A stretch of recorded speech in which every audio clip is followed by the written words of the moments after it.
November 2 nós temos open house, com nós invitamos potential students nang, com lo quer bem que nang, também na maior nang, por bem, por cana wake premises nang, e também nós lhe damos informação, toda a faculdade nos dá informação, que não só somente hospitality and tourism management, mas também lo tem faculdade de lei, faculdade de FAF, mas menciona,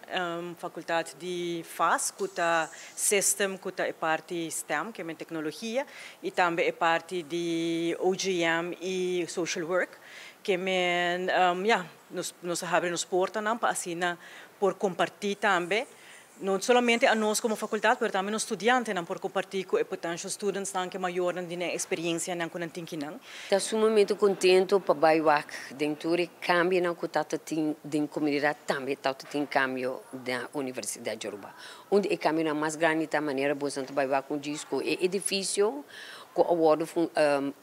medio financiador de UNDP está quedando claro que mendi nós vai abrir ano acadêmico novo com sistema também tem seu lugar, nós vai ter laboratório na universidade, nós vai ter biblioteca mais ampla e mais coisa importante da nós vai ter mais espaço para os estudantes não por suja, mas também por cuidado. Porque como vai bem é importante de universidade tá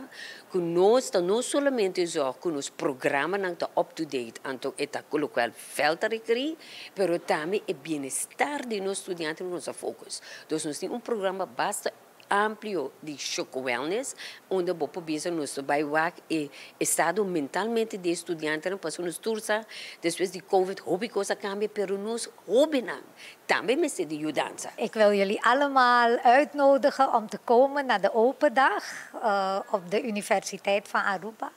Bij de FEF gaan we het hebben over onze vernieuwde programma's. Eén marketing management en de andere finance en control. Dus komt één, komt alle, laat u informeren en